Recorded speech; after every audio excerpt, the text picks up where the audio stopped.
Tonight on Fine Point, Seamus Bruner has a breaking exclusive story for you on California Congressman Adam Schiff. Don't miss it. We have special guests Vivek Ramaswamy and economist Art Laffer.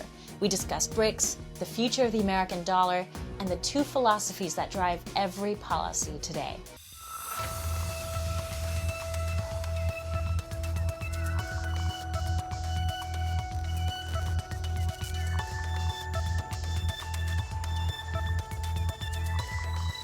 Good evening and welcome to Fine Point, where no narrative is sacred, no media hoax is safe, and we zero in on the big picture. I'm your host, Chanel Vian.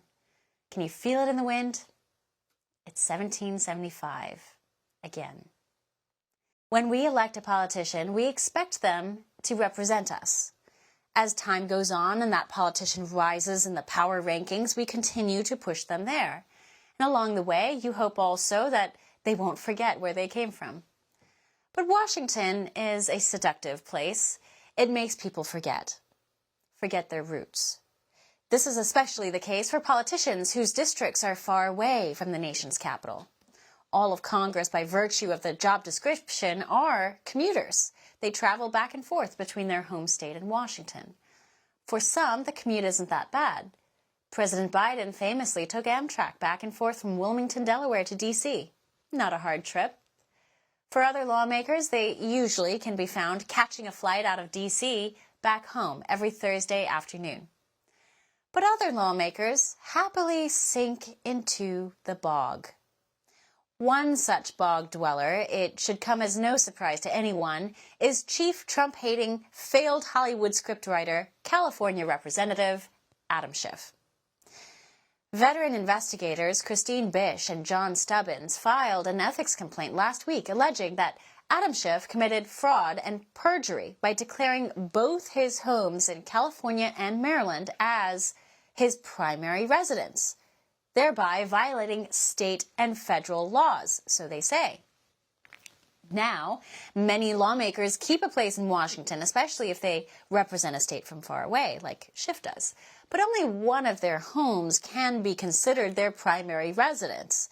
And if you're a lawmaker, your primary residence must technically be in the district you represent. Makes sense. But if you keep two primary residences, you are able to manipulate the system, get lower mortgage rates. And this is exactly what Bish and Stubbins allege. This story emerges as Schiff runs for the U.S. Senate against a backdrop where California homelessness has hit record highs and cost of living has driven Californians out. The ethics complaint lists apparent discrepancies in Schiff's voting record, where Schiff claims both homes in Maryland and California as primary residences between 2002 and 2013. The hypocrisy is glaring. Just this year, Adam Schiff's Democrats pushed Robert F. Kennedy Jr. off the ballot in New York over his debates about his various residencies. Would they dare hold these same standards up to Adam Schiff? Joining us now to discuss the exclusive details is best-selling author and investigative journalist Seamus Bruner, author of Controligarchs. Seamus, welcome back. Hey, Chanel, it's great to be with you. Yeah, Adam Schiff is in a world of trouble if the legal system is fair. I know that this complaint has been submitted to multiple U.S. House agencies and to the House Judiciary, House Ethics, and House Oversight Committee. And it's true, Adam Schiff has been checking the box principal residence on multiple mortgage applications in two different states. You can't live in two places at once as your principal residence, and mortgage fraud is a serious crime. Walk us through the timeline for this. I know that this is coming from a variety of documents that are, verifiable through public records, but walk us through the timeline here. Where do we start? Yeah, so this all starts really around 2001, between 2001 and 2003. Adam Schiff is from California. He gets elected to Congress, and then he starts commuting, like you laid out in the intro here. He then sells his condo in Burbank, California, and buys a place in Maryland. And so on that box of his mortgage application in Maryland, he checks this will be my principal residence. But then he buys a condo in Burbank, and then he checks the box, this will be my principal residence in Burbank. And so when he's checking these boxes in Maryland, principal residence, he's potentially committing voter fraud in California, because throughout 2006, 7, 8, and 9, his voter registration documents say he's living in Burbank. And so he goes back and forth checking these boxes all the way up through a refinance in 2013 of his Maryland property, saying that this is my principal residence. And so it's just, it doesn't make sense. How could you be living in both places at once? And I'm glad you mentioned the financial benefits. It's not just the lower mortgage interest rates. You get a lower interest rate on your primary residence. It's also the lower property taxes. You get a homestead exemption. It's also, you get lower insurance rates on your primary residence. And then there's also the federal tax returns with the mortgage interest deduction. And so there's all kinds of financial benefits for doing this. It's not clear whether Adam Schiff got sloppy or greedy, possibly both, but this is a big problem. There was a conviction of a Baltimore state attorney, Marilyn Mosby is her name. She was convicted for mortgage fraud for a very similar circumstance. As you mentioned, Robert F. Kennedy Jr., the Democrats tried to kick him off of the ballot, or successfully did, in New York for a similar residency discrepancy. And there's a host of other people who have had this problem of declaring two primary residences in places where they're actually not living full time. Now, I have reached out to the Schiff campaign for comment about this story. We have, and they've yet to respond as of this broadcast. What has Adam Schiff said in response to this explosive allegation? Yeah, so I mean, this really became a public news story back in 2009 with a bunch of other Congress members who were doing this. Doris Matsui, who is from California, she was in big trouble for declaring residency both in Maryland and in California. A bunch of congressmen have gotten into this problem before. Back in 2009, Schiff was mentioned for this because he's been doing it for that long. And he said, he actually admitted, oh, I made a mistake. Now, you can't make a mistake and profit financially from that mistake without consequences. But nonetheless, Nancy Pelosi was in charge of the House, back then, and she should have investigated. But of course, why would she? So that was back in 2009. He said, quote, mistake. They said it was a clerical error in 2009. But here's the thing. They said in 2009 it was a mistake and a clerical error. He refinanced the Maryland property in 2011 and in 2013, and he checked the box principal residence both of those years. And so if it was a mistake, now we know now he refinanced the Maryland property around 2020 recently. And guess what? He checks the box second home. And so that is basically an admission that he knew he was, violating these rules. And in 2011-13, he had full knowledge of what he was doing, and he checked the box anyway. Well, Seamus, clearly the penalties for committing this kind of perjury and fraud are not very high. If lawmakers are doing this, have done this, and seem to continue to do this, it just doesn't look like they're worried about being penalized or punished.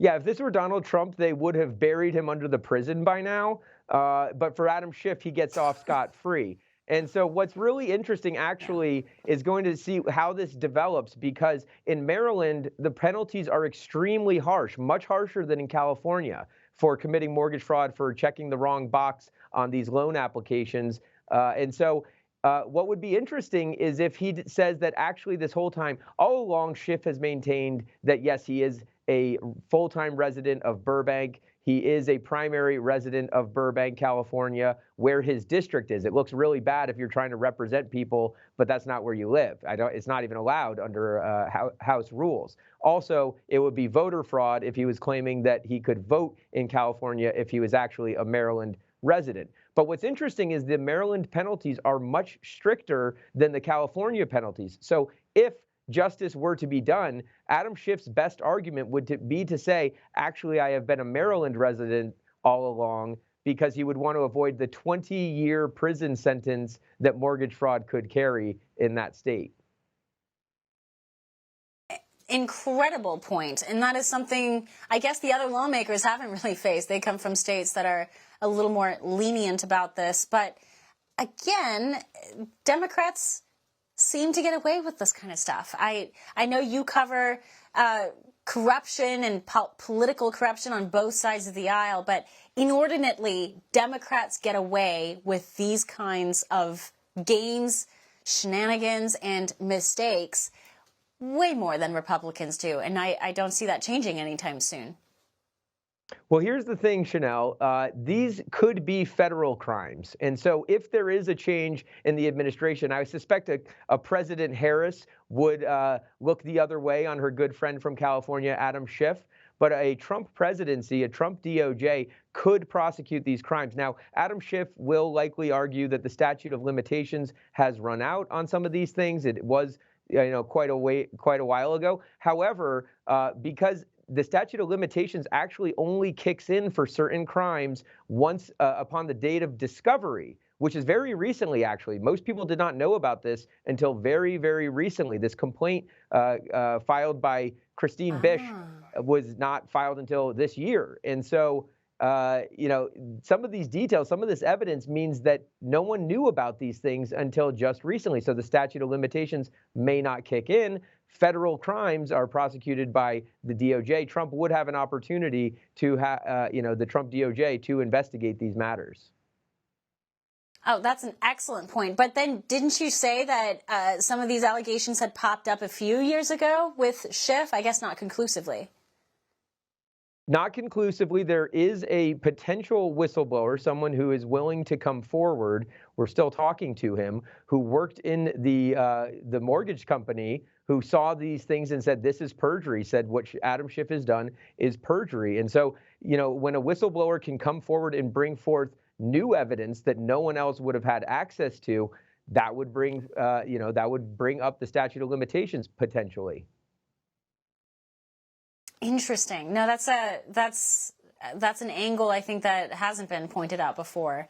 Well, Schiff is such an interesting player, and I say that I use that word carefully, but it's hard to look at Adam Schiff with a straight face. This is a man who has for years manufactured storylines against Donald Trump just to sully the entire Trump presidency. He's manufactured evidence about Russian involvement, or at least promoted documentation that was clearly not true, and with a straight face would tell the world that Trump was involved in Russian oligarchs and he was, meddled with the election.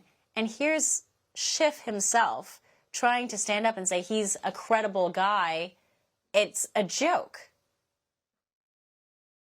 Yeah, it totally is. I mean, it's there in black and white. We've got all of the documents posted on thedrilldown.com. These have been, submitted by Christine Bish to the House investigative committees, and it's pretty much smoking gun. I mean, he can say that he screwed up, but many other average Americans have been convicted with far less evidence for this serious crime. And so, it really upsets people when you and I have to live by all of the rules, and then someone like Adam Schiff, who is loaded off of all of his, policy, he gets very rich being a congressman. We don't know how these people like Nancy Pelosi, stock queen Nancy Pelosi, get so rich off of their public service.